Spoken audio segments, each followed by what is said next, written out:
Shabbat Shalom everyone! At nandito na naman tayo ngayong Friday night. Friday night live from here in Prescott, Arizona. Magandang gabi sa mga nakikinig sa ating programa. At ngayong gabi ay kasama na naman natin si Elder Samuel Gamino para sa ating talakayan ngayong gabi. Very exciting po ang ating talakayan ngayong gabi at makikita natin ang kahalagahan ng pagbabasa ng Biblia. So, Elder Gamino, welcome sa inyo. Thank you. Magandang inyong parang magandang microphone ninyo ngayong gabi. Ay, kung ako dito ngayon, bumaba uli ako. Alright. Hindi na iPad yung dati nating kwan. StreamYard. That's good. So, excited tayo ngayong gabi, Elder Gamino, dahil bagong libro na ang ating bubuksan. Ito yung libro ng Exodus. Sa Hebrew, ang Exodus ay Shemot. Ang Torah portion din natin ay Shemot. And it's in Exodus 1:1 to 6:1. At ang ating Haftarah ay nasa Isaiah 27 and 28 and 29. Ganun din ang ating gospel reading ay nasa Matthew 2:1 to 12. So medyo mahaba itong ating talakayan ngayong gabi, so we have to fire it up. Yes, sir. The first question is insight number 1. December 25 celebration. It's a lie. It's a pagan practice and unscriptural. And what are your thoughts about this, Elder Gamino? Yeah. The whole world, especially the pagans, are celebrating these pagan feast days. And my thoughts, as I have said, it is easier to learn than to unlearn. Sapagkat sa tagal-tagal ng panahon na ini-inject sa tao na ang kapanganakan ng Savior ng sanlibutan, Jesus Christ. Ayan ang alam rin nilang pangalan. Kaya hindi na alis-alis sa isip ng tao. What would be the techniques that we should use in countering these false traditions? Techniques. Marami itong sinabi mo. I will read some of this. I recorded 4 techniques. The techniques, okay. Hate evil or Xmas, in love good tabernacles, or the feast of Abba Yahweh. That is in Amos 5:15. Or else, bring the celebration of Xmas into the feast of tabernacles. Or do good to thwart evil. And the fourth one, which I searched diligently in the scripture, it says in Romans 12:21, overcome evil with good. Or in other words, overcome the pagan feast of Christmas with the feast of tabernacles or the feast of Abba Yahweh. Yan ang alam ko lang, na instead of we will focus on all the feast days of Abba Yahweh, disregarding all the pagan practices, Mardi Gras, Christmas, yung Halloween, yan. So that, kagaya nito, itong sa Romans 12, 21. And this is, it can be applied to the same line of thought. Do not be overcome by evil, but overcome evil with good. Mm. Mhm. Oh. Kaya nga, mayroon tayong parable doon sa 12 ng Matthew na nung yung masamang espiritu ay lumabas sa tao, naghanap siya ng mapapasukan niya uli. Mm. Pero wala siyang mahanapan, bumalik siya doon. Nakita na niya yung pinanggalingan niya empty and clean. Mhm. Kaya pumasok siya uli. Nagdala pa ng 7 lalong masasamang espiritu. What Mm. I have in mind, kasi sabi sa isang pag quotation, uh, empty mind is the playground of the devil. Mhm. Kaya kung naalis mo na yung mga pagan feast days, kailangan ipasok mo yung Feast of Abayawe. Mm. Yan. Mhm. Kasi kung hindi mo pasukan, babalik yung mga Christmas na yan. Oh, Kaya okay. naisip ko, sa atin, we that believe in the holy, uh, the feast days of Abayawe, those are the things that will uh, encounter, to encounter the pagan feast days. Mhm. So you're Uh, referring to the Leviticus 23 feast oh, Shabbats. yeah. Mm. Yeah. Kasi sa Deuteronomy, sinasabi naman dun talaga na huwag kang gagaya sa mga gawain ng pagano. So sa Deuteronomy, maliwanag naman na sinabi na you must not practice or adopt the practices of the pagan religion. Yeah. Okay. But as I have told you, mahirap. Mahirap mong alisin. Mm. Yeah. So, Like kung like the name. uh-huh. It took me 11 years to accept the name, to be Mm. baptized in the name of Rabbi Yashua. Then, nung Sabadista pa ako, nag-Christmas tree pa ako. Mm. Alam ko na masama rin yan. Mhm. Pero, nung alam ko na yung mga feast days, yun ang pinag-igihan ko. So that my mind will be occupied with those feast days instead of the pagan feast days. Yeah. Uh-huh. So I think yun ang advice na may bibigay mo sa Yeah. mga Yeshua believers Yung na yung text na Romans 12:21. mhm. Pag-aralan lang nila 'yan. Mm. Do not be overcome with devil, but overcome devil with good. Mhm. Kasi kung hindi mo rin gagawin yung good, the evil is still there. Mm. So overcome evil in doing good. Yes, and Oh, and keep the oh, following the feast is good. yeah, Mhm. All right. Salamat Elder Gamino sa advice nyo ngayong gabi dahil maraming tao ngayon ang naliligayahan, nasisiyahan at birthday na raw. Magbe-birthday sila at hinihintay nila yung malaking tao na nakapula ngayong gabi. yeah, Pero ating ipagdasal na ang katotohanan ay laging siyang laging maging una at hindi yung mga pagan practice and lies. All right. So let's move on to Exodus topics.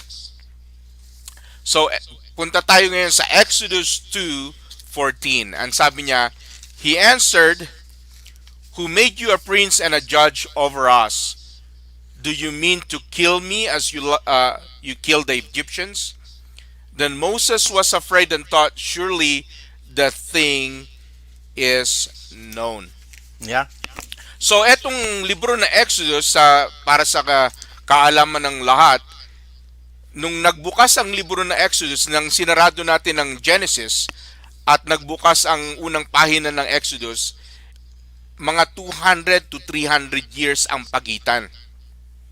So maraming taon na nakaraan, about 350 years. Matagal nang patay si Joseph.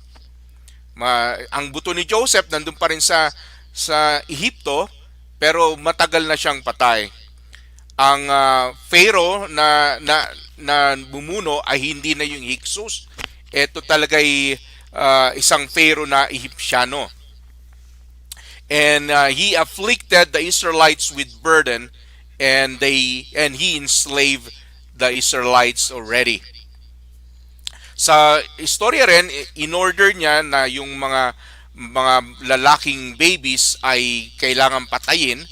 Sinabi niya doon sa dalawang nagpapaanak na pagka ang anak ng Hebrews ay lalaki, kailangan patayin nyo ang mga ito. Pero hindi sila nakinig, yung dalawang kumadrona. So ipinanganak si Moses, para sa kaalaman ng lahat, ang pangalang Moses, hindi yung nanay niya ang nagbigay noon. Yeah. Bukas abangan nyo kung ano ang pangalan niya. But siya ay sa tribe of Levi. Yeah. Nung in order na ipatayin yung mga batang lalaki, pinaanod na siya sa river. Nakita siya ng anak ng daughter of Pharaoh at kinuha siya, at siya ay ngayon ay pinalaki sa Ehipto bilang anak ng isang prinsesa. Yeah. So ang tanong, nung namatay na, pinatay na ni Joseph ang Egyptiano, what did Moses hope to accomplish in killing an Egyptian? Yeah. Before answering your question, I also, because you mentioned that Moses is the Egyptian name. Mhm. According to Genesis 2:10, the princess named him Moses. In Egyptian, it means mo, water, and Oses, one saved from drowning. I'm wondering na palagi kahit na New Testament, Moses tayo ng Moses. That's pala, ipinangalan pala yung prinsesa na Egyptian ang meaning. I'm waiting, I have a book that si Amram, iba ang pinangalan niya Si Jacobed, iba rin ang ipinangalan, at saka si Miriam, iba rin. In the Hebrew, parehong Hebrew yung ginamit yung tatay at nanay. Si Miriam, ang meaning lang ang sinabi niya. Kaya I'm also waiting for that. Bukas. Kung magtatali dito sa mga findings ko, kung anong ipinangalan yung tatay, ano rin ang ipinangalan nung nanay at saka yung kapatid. Dahil kagaya rin natin, kagaya mo, karamihin nung iba, alam nila, bong, gano'n. Bong. Ngayon, inalis mo yung bong, naging John. Mayroon ka pang pangalan. Kaya I'm waiting for that. Then, ang question, what did Moses hope to accomplish in killing an Egyptian? Basahin ko dito sa 7:25 ng Acts. Ganito ang sinabi. And I hope you, 7:25. He supposed that his brothers would understand that Elohim was giving them salvation by his hand, but they did not understand. Yes. In a sense, gusto niyang i-save sila. Yan. Pero, yan, hindi nga nila naintindihan Tama-tama ang ating sagot sa iyong Oh, scriptural sinabi. naman. Oh. Yeah. Kasi yun ang talagang gusto niya ma-accomplish na matulungan ang kanyang mga brothers from the hands of the Egyptian. Hindi, first impression kasi pumatay siya eh. Mhm. Kaya gusto mo atang kaming patayan na, sabi rin. Ba, kaya sinabi doon, they cannot understand. Yeah. Number 2 question. Mm. Compare the reception of Moses by his brothers, by his people, to that of Yeshua. Both were despised and rejected. Yeah. Si Yaswa, tsaka Rabbi Yaswa, tsaka Mose, Uh-huh. ganon. They've been rejected and Yeah. despised. Yeah. How old was Moses when he first tried to redeem Israel? Okay. Parang background early dito. One writer says, 40 years, Moses thinking he was somebody. Mm. Kasi, sabi sa Acts 7 rin lahat ang knowledge sa Egypt na-accumulate niya Dahil because he is Egyptian. But nung sila lumalaki, nalaman niya na Hebrew siya. Mhm. Noon. Then, 40 years, he is learning that he was nobody. Mm. In the wilderness, sabi niya, wala palang binatbat yung pinag-aralan ko sa Egypt. Yan. And then 40 years, he discovered that Abba Yahweh is using him. Mm. Kaya a total of 120 years. Yung sabi mo, how old was when he first tried to redeem Israel, marami akong kinote sa Old Testament, baging sa Hebrews, Hebrews 11:24, ang term doon, when he have grown up, nung siya raw lalaki.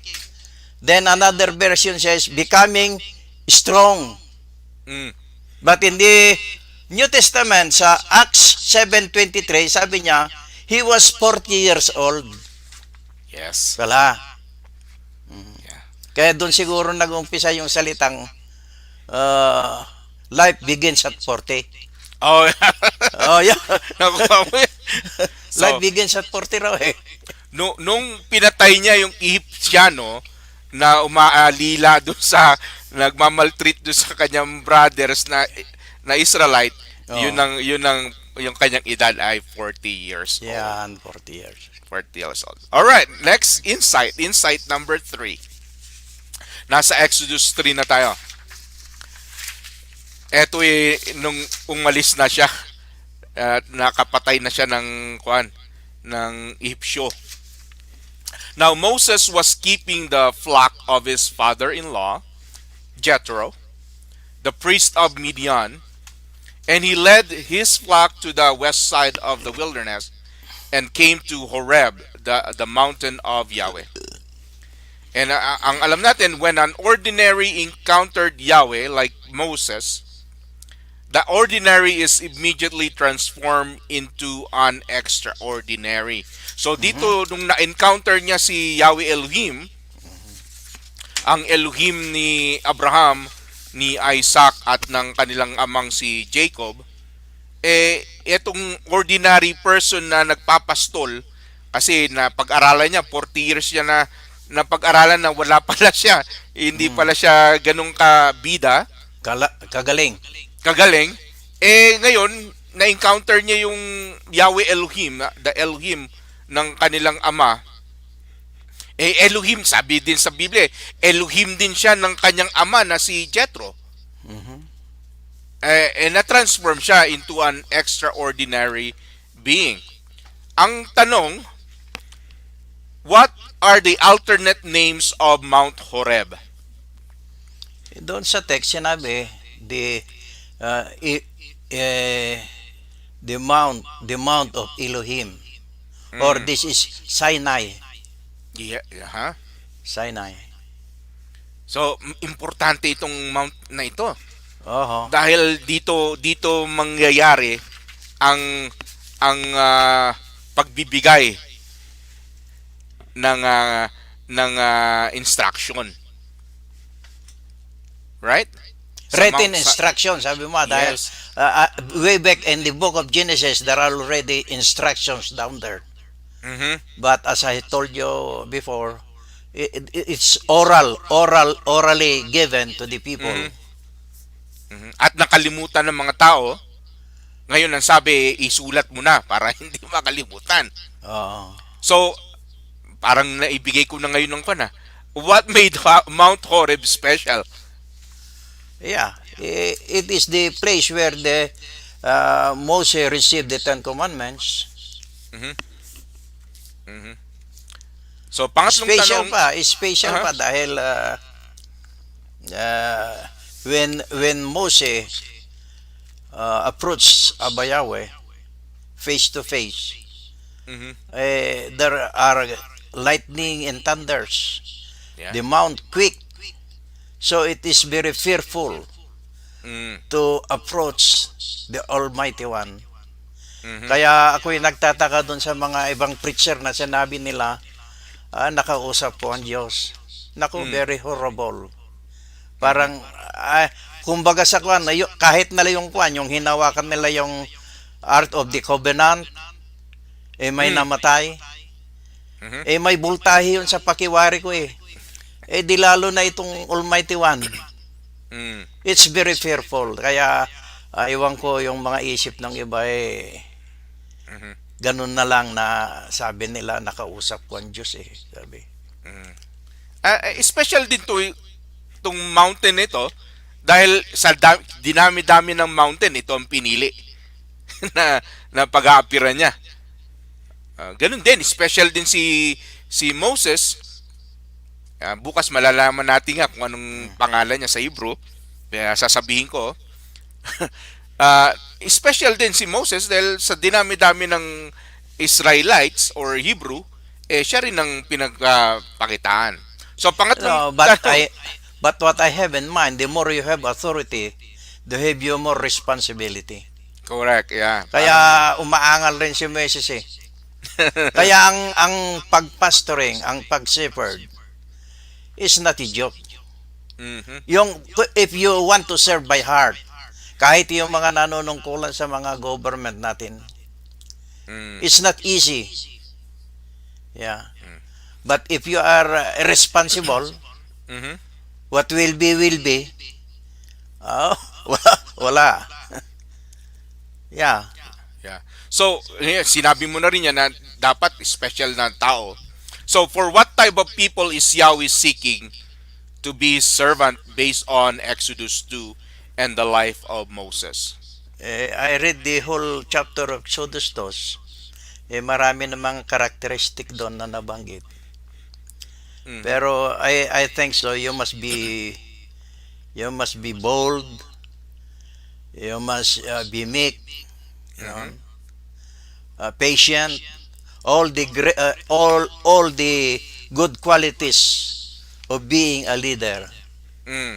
Yan ang dapat na makuha ng isang tao.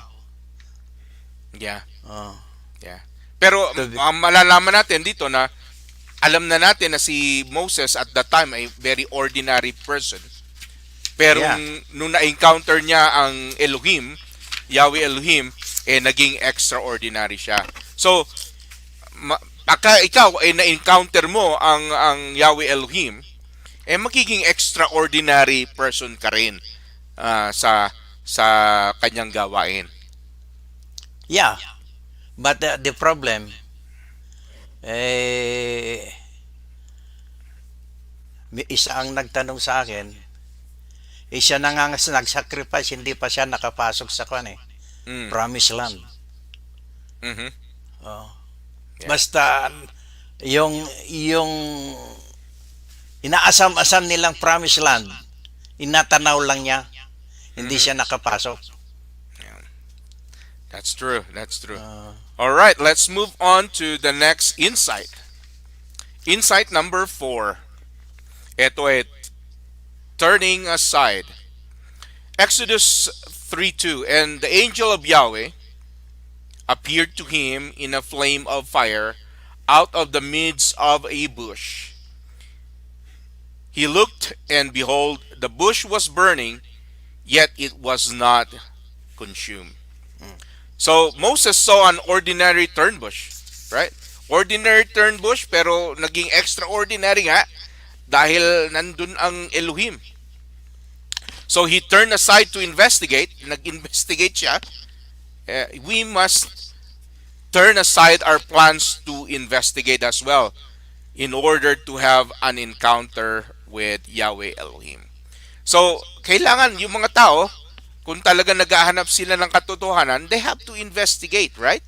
Kasi kung hindi ka mag-investigate, ano ba talagang araw ng pamamahinga na itinakda? Ito ba'y Biyernes? Ito ba'y Linggo? Huwebes ba? Or Sabado? You have to investigate, di ba?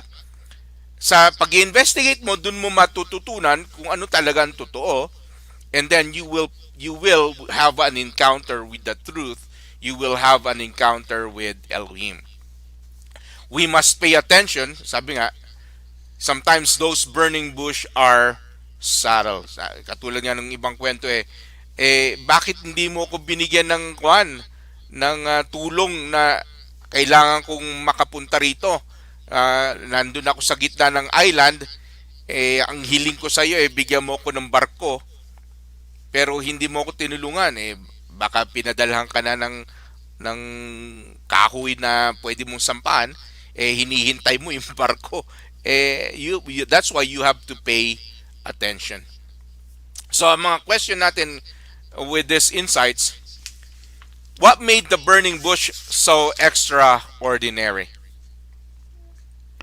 Again, bago ko sagutin yon, mayroon na naman akong and what I have in mind. Mhm. Unang-una, yung sabi mong investigate Mm. or say learn, study. Ever learning but never come to the knowledge of the truth. Anong problema? May problema doon. Mm. Pagkatapos yung pagbabasa naman sa 29 ng Isaiah, sinabi niya, basahin mo ito. Ang pinagsabihan yung learned, yung marunong bumasa. Ang sagot niya, paano ko mabasa? Nakasilyo. Sabi niya sa isa, basahin mo naman ito. Paano ko basahin? Sabi niya, hindi ako marunong. Kaya yung hindi ibang marunong, nakikinig naman ngayon kung ang bagay na napakinggan niya mali. Mhm. Doon na naman ang tao. Kaya dito, sabi mo, the angel of Yahweh, sa Hebrews 10:27, 12:39, may sinasabi doon na Elohim is a consuming fire. Kaya pumasok sa isip ko na dalawa ito. Iba yung the Almighty One of Yahweh at saka the angel of Yahweh ang nandun na sumusunog sa bus. Pero ang pinaka-extraordinary nito, bakit hindi nasusunog? Yes. Doon ka magtataka. Kaya ang alam natin, ang apoy talagang tumutupok. Mhm. Kumbaga sa baliktad mo, naligo pero hindi nabasa. Mm. Very extraordinary, very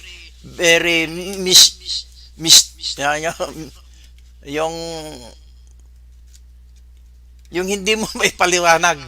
Mhm. Kaya iba yung consuming fire na sinasabi sa 10:27 ng Hebrew at saka ito ngayon sa burning bush Mm. in the vicinity of Sinai. Ibang Elohim 'yan. Iba I- sa yan pagkiwan ang ko. yan ang Elohim na hindi tumutupok. Hindi tumutupok. Yeah. Yun. Ang tawag sa kanya ay Malak Elohim. Malak, angel, okay. Yeah. So, what does encountering Yahweh required? Ano ang requirement kung makaka-encounter natin ng Elohim? Marami na marami example. nakasama dun sa tinatanong mo na kung sino ang mga naka-encounter. Yung isang naka-encounter, sabi niya, paano I have a filthy lips, maruming, you cannot approach. Kung hindi, at saka very fearful. Mhm. It's very awesome. It's very terrible to approach the Almighty One. Yeah. Yeah, that is my idea. Hindi yung presidente hindi ka pa kaagad-agad nakakapunta eh. Mhm. Ito pa kaya na very terrible. Yeah. Yeah. So, idadagdag ko lang, siguro ang requirement is dapat maging curious tayo na we have to stop what we're doing at puntahan natin ano ba yung nasusunog na bush na yon na hindi naman natutupok. Kasi karamihan sa tao ngayon busy. Yeah, hindi sila nagbabasa Ang kaso nga ng ito na naman Biblia. sabi mo, yung investigate. Yeah. Doon sa England raw, mayroong Freedom Park. Mhm. Everybody can express their ideas. Mhm. Inangaral yung Christian about Jesus Christ. Maraming dumalo. Nangaral yung Buddha. Philosophy sa buhay, marami rin. Pero nung mangaral yung Muslim about polygamy, maraming pumunta. Mm. Oh, anong dahilan?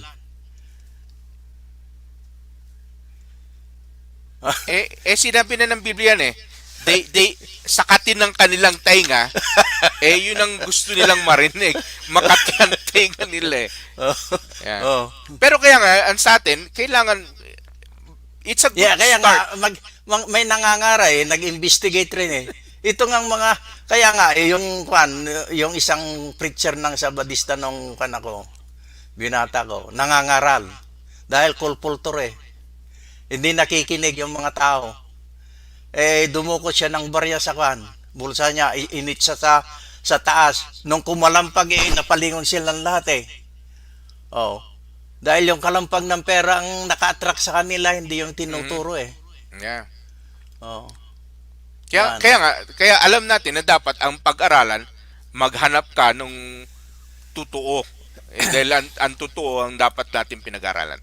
Number 3, why is it problematic to defer Torah study until you have spare time to commit to it? Kasi maraming tao ngayon ayaw mag-aral ng Biblia. Makikinig na lang ako kay Pastor Jun. Ayaw kong pag-aralan yan dahil hindi ko maintindihan. Pakikinggan ko na lang si Elder Gamino kung pagka-nangaral siya. Ano ang problema na sa ganung attitude? No, the problem here is that you cannot have spare time because of so many gadgets to waste your precious time. Mhm. Kasi kung spare time lang, what I have in mind, it's not spare time to study the Torah. Mhm. You must have the full time to study it with prayer. Ayan. Kaya itong gadgets, ito makaloko sa atin eh. Even in my life. Kaya sabi ko itong mga television, itong mga gadgets ngayon, this is the tree of good and evil. Mm.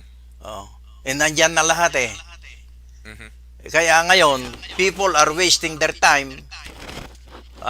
So many wasted time because of these gadgets. Itong gadgets ito, yung God na sa 56:11 na siya, you abandon the Elohim Israel because of meaning in God. GAD. Itong GAD nasa Genesis sa Jeremiah 2:36. Ang sabi doon, why God is thou about so much to change the way? Sa definition ng dictionary ng Goding, you always change siya. Hindi nakaka-permanent. Kaya ito ngayon, yung mga anong iPhone ngayon yan? Nag-umpisa ng iPhone 3 sana, iPhone 13. iPhone 13 na ako ngayon, sabi ni uncle mo, Adore. Mm. Oh. Akala ko, 15 na, sabi naman noon. Hindi, aabot tayo dyan. Kaya itong dagis na ito, kung hindi natin,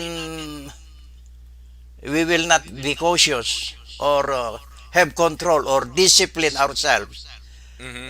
it will waste our time. Like the quotation it says, why busy sowing, so does. Mhm. Yung busy ka na nilalagari mo naman yung pinaglagarian. That's a waste of time. Correct. Kaya sabi pa ni Yaso sa 6:26 ng John, why spend your time of spoil bread? Yung makain na nakukuhan. Mhm.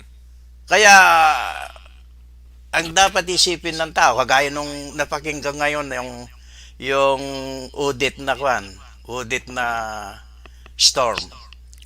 Sabi nung isang ah, nagsasalita, what's the use of building a big house full of many furnitures? Kung tinamaan ng audit na yan, wala na. Mm. O kaya nga yung sinabi naman ng isang reporter, ha? Eh, kasi last week lang yung nangyari. Kaya yung mga destination ng tourist, inayos na nila. Pinag-ubusan nila ng preparation. Na winasak lang ng udet. But still their mind is to celebrate these pagan feast days.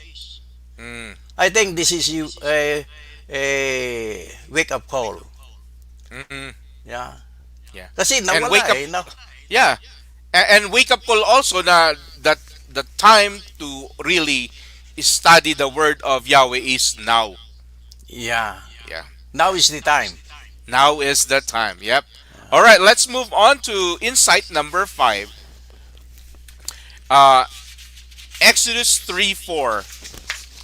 When Yahweh saw that he turned aside to see, ito yung sinasabi ko na he took time na tingnan kung ano yon. Yahweh called to him out of the bush. Ang sabi, Moses, Moses. And he said, here I am. So, sa Hebrew, yung here I am is hinine.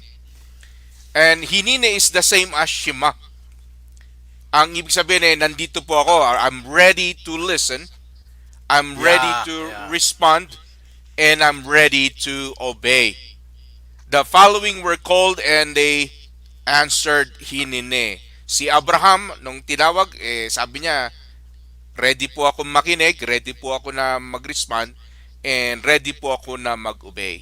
Si Isaiah, ganun din. Si Jonah, kahit na hesitant siya, nung makalaon, sabi niya, bakit naman ko papupuntahin doon?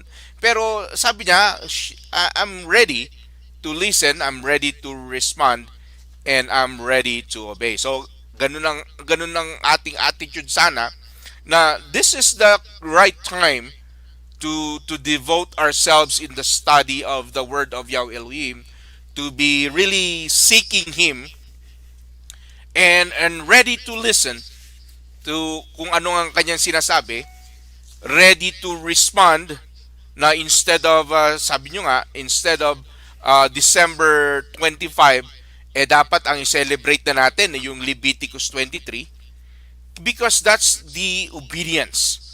So ang tanong, define the Hebrew term henini. Here I am. Yeah. Here Here I am, sabi niya. here I am. Hinini nga. Henini. Oh, here I am. Ibig sabihin, I'm ready to listen. Kaya ako'y nalulungkot Mm. na kahit sa mga pagpupulong, yung mga nakukuhan, ang sabi nila, kuhan ninyo yung mga gagis ninyo. Kasi nagpupulong, pitik ng pitik doon eh. Mm. Mamaya, magkiriring, pumunta, lumabas. Hindi naka-ready. Hindi full attention ang binibigay niya. Mhm. Kasi ang pag-aaral na talaga, aside from it's a holy obligation, you must put your, kaya sabi niya yung yung kasama nung binabasa natin na you love him with all your heart, your mind, your strength. Mm. Hindi lang halfway, Yeah. full blast. Yeah. Upang at saka ang hindi kagaya ni Moses, na alam mo si Moses naman nung 40 years na he's thinking he's somebody. Ganun kung minsan sa atin, nasubukan ko rin yan kung minsan nakakahiya, ay parang nahihiya ang sarili ko. Mhm. Kaya ako na, kaya nga I am telling na we must be patient. Iba-iba kasi ang kwan natin kung minsan halimbawa, I think you are somebody Mhm. but nobody. ah Nakakahiya ng ganon. Kaya sabi niya yung hinina niya, here I am, Yeah. ready for the Uh-huh. mission. Yes. So Pero ang opposite siguro nun saka na pag may oras ko, right? yung kwan, yung anong tawag doon, yung Procrastination. procrastination. Yes, Ito. procrastination is Procrastination. the opposite. All right, let's move on. Procrastination is the opposite of the street of by and by. Yeah. All right. Uh, All right, let's move on to our insight number 6. Exodus 3:6. Ang sabi, and he said, I am the Elohim of your father, Amram. So si yeah. Amram, alam niya, kilala niya rin siguro to si Elohim, Yahweh Elohim. I am the Elohim of your father, the Elohim of Abraham, the Elohim of Isaac, and the Elohim of Jacob. So Moses' father was a Levite. Yahweh named himself as the Elohim of Moses' parents.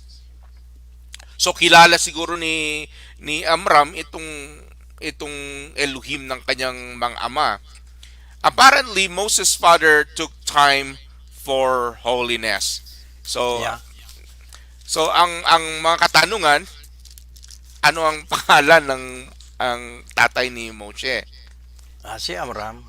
Amram. Pero So yung what? yung sinabi mo doon, sabi ni dito, I am the Elohim of your father, the Elohim of Abraham, the Elohim of Isaac, and the Elohim of Jacob. He is specific.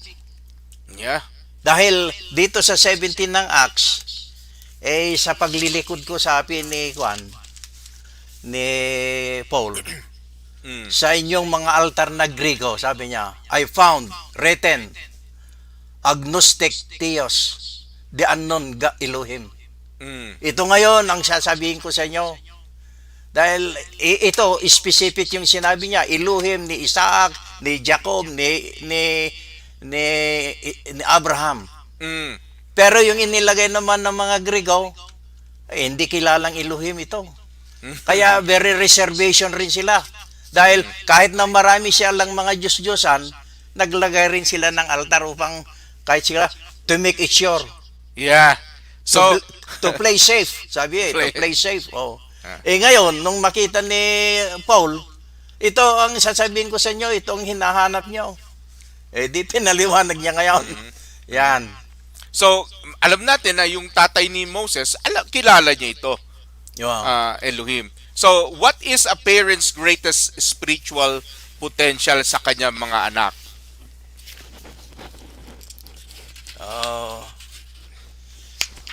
hindi, ang parents, greatest spiritual potential, marami naman tayong alam na mga kagaya nung papa ko. Hindi niya naituro sa akin yung feast days at saka yung secret name eh. Mm. Shabbat, dietary law. Mhm. Ayan ang namana ko. Yeah. Ngayon, nung umunlan ng kwan, depende sa area of kwan, pero itong hinahanap mo, spiritual potential eh. Mhm.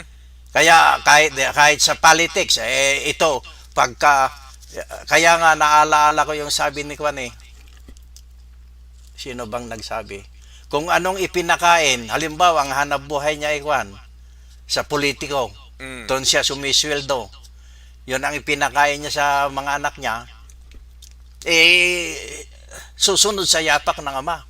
Mhm. Dahil ngayon, kung sa spiritual naman, maraming mga spiritual mga parents, they want that their children will follow their footsteps. Yeah. Yeah. Yeah, that is the greatest spiritual potential that will you leave as a legacy to your children. Yeah. Yun siguro ang ginawa ni Amram sa kanyang mga anak. All right, let's move on. Insight number 7. Exodus 3:11 na tayo. Ito yung reluctant prophet. Ito parang ayaw niya. But Moses said to Yahweh Elohim, "Who am I that I should go to Pharaoh and bring the children of Israel out of Egypt?" Kasi ang mission is to go to Egypt. Ito yung sinabi sa kanya. You will go to Egypt, you will challenge the Pharaoh, and you lead the children of Israel out of captivity. The way we are hesitant about sharing our faith with others is the same way, I guess, right? Sometimes hesitant tayo kasi katulad niyan, Kapaskuhan nila, ayokong i-preach yan na yung Pasko ninyo paganism. So, hesitant sometimes ang mga tao hesitant din. So, ang tanong, why did Yahweh dismiss Moses' objections over his lack of qualifications for the mission? Bakit dinismiss sabi ni Moses, hindi ata ako karapat dapat. Bakit dinismiss ni Yahweh Elohim? In my impression, kung maalala mo yung na-encounter ni Yaso na Mhm. na mayamang binata. Mhm. Good master, sabi niya, what must I do to be saved? Mm. Ang sabi naman ni Yaso, no one is good except the Father. Mhm. That is a sign of humility, giving preference to the Father. Ito namang objection ni Moses. Kung nung 40 years siya, since alam niya hanggang sa 40, he accumulated all the knowledge in Egypt, thinking he is somebody, Mhm. napatunayan na siya pala nothing. Mm. Kaya hindi naman ang objection niya kasi may ibang very very very hot na sinasabi. Yung mga ibang preacher nga iyon yung nagtatag ng Mormonism. Naka si Joseph Smith. Nakita niya yung plate of text na message. Mayroong preacher na sinasabi niya kagaya rin ni Constantine na nakita niya yung sign of cross sa itaas, sa langit. By this sign, you will conquer the world, sabi. Kaya nag-conquer naman siya. Mayroon naman nag-preacher na sinabi, tumingala ako sa langit, sabi niya, PC ang nakakita ko, PC. Anong ibig sabihin? Preach Christ, sabi naman niya. May sumigaw naman, hindi.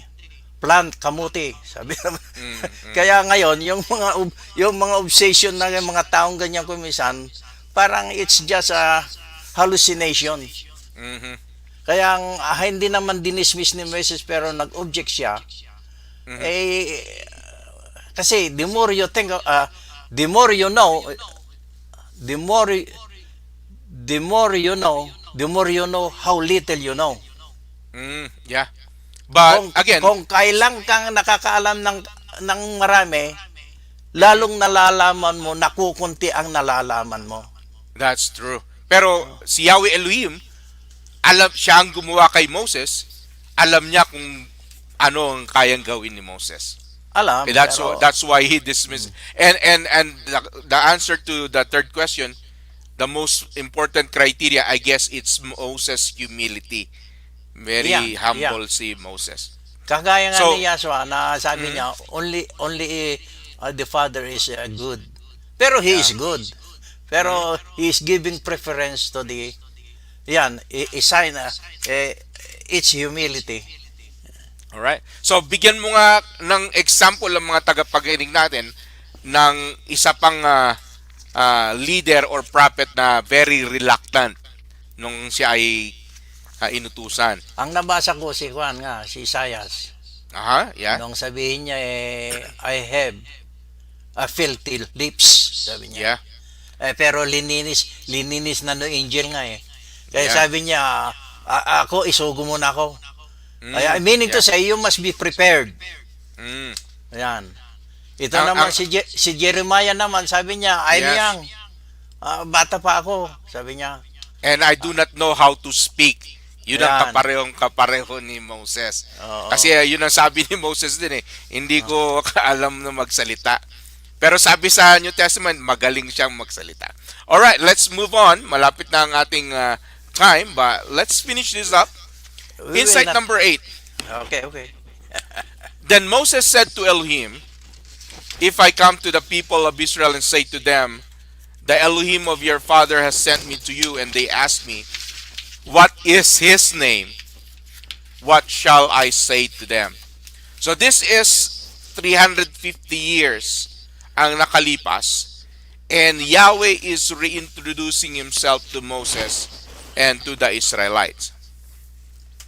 Yod Hey Yahweh, this is my name forever, and this is my memorial to all generations. Yun ang sabi niya. So what does the name Elohim mean? It means Almighty One. Mhm. Almighty One. Ang Elohim ba ay Because the pangalan? word Elohim is also applied to other mighty ones. Yeah. Ang Elohim ba ay pangalan? No, it's a title. Mhm. It's So like how- meaning family. Okay, yeah. How important is the name of Elohim though? The true Elohim's name is very important Uh-huh. because there is salvation. Yes. Yes. Definitely. It's 7:56 and we made it. Well, Yeah, that's sure. Yeah. that's the last question. Oh, Ano yeah. ang iyong mensahe sa ating tagapanood ngayon na Elder Gamino concerning yung celebration ng mga tao ngayon, concerning sa Odette na nangyaring tragedy sa ating mga kababayan sa Pilipinas, at ganun din mensahe mo sa ating tagapakinig sa parsya na ating tinatalakay ngayon. Ito ngayon nakita natin na ang mga Israelita or mga anak ni Yahweh Elohim ay mga slave na sa Egypt, at pinili niya si Moses para maging kanyang spokesperson sa harap ni Pharaoh at ilabas sila sa pagiging alipin sa Ehipto. The floor is yours, Elder Gamino. oh, thank you so much. In conclusion, we are very saddened for the result that devastated some parts of the Philippine Islands.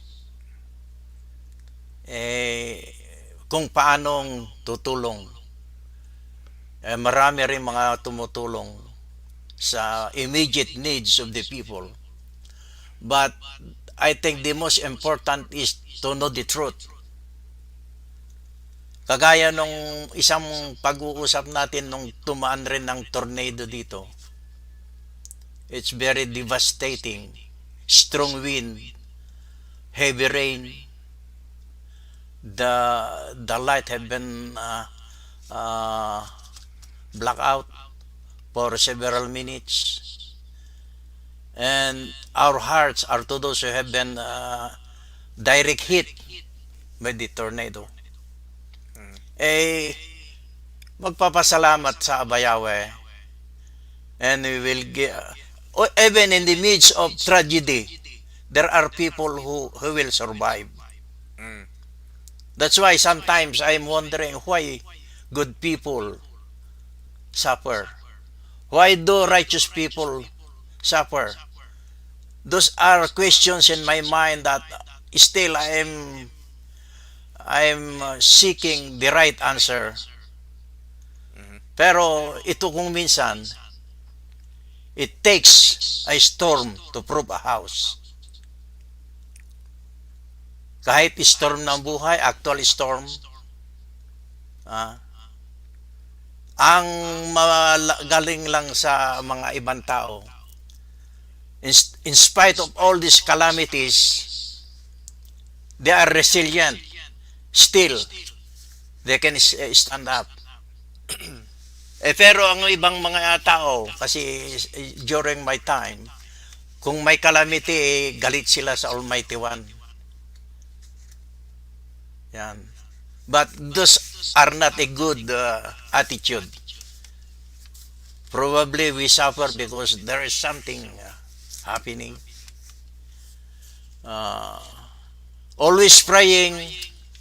We are praying for the people of the Philippines that they might have they can choose a good leader also to lead them, especially those people who knows the truth. That's why I am planning to, naisip ko tuloy na padalan ng mga Biblia yung mga kumakandidado doon eh. Ang hirap lang, nagpadala nga ako kay Brad Elder Benny Lumibaw. I thought it was lost, but after 3 months, sabi niya, Elder, natanggap ko na.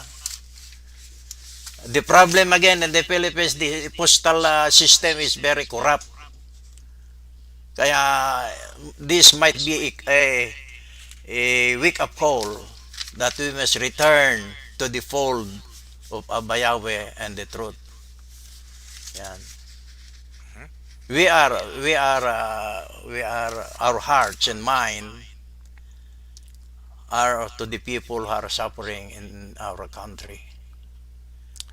Alright, it's 8 o'clock. Maraming Yeah. salamat, Elder Gamino.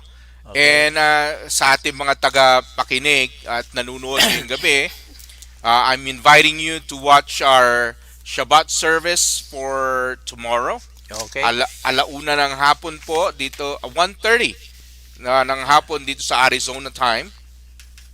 Marami kayong matututunan bukas. Nice talking with you. Yeah. And I hope that our audience will be, you have more guests Yes. so that And one more announcement bago tayo magbabay say goodbye sa ating mga tagpanood. On this coming Sunday as well ay merong fundraising activity ang ating kongregasyon.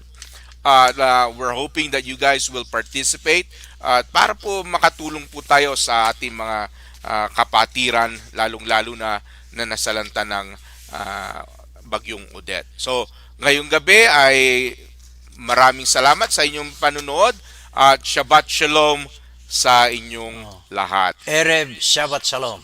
Yes. In the Philippines, it's Boker Shabbat Shalom.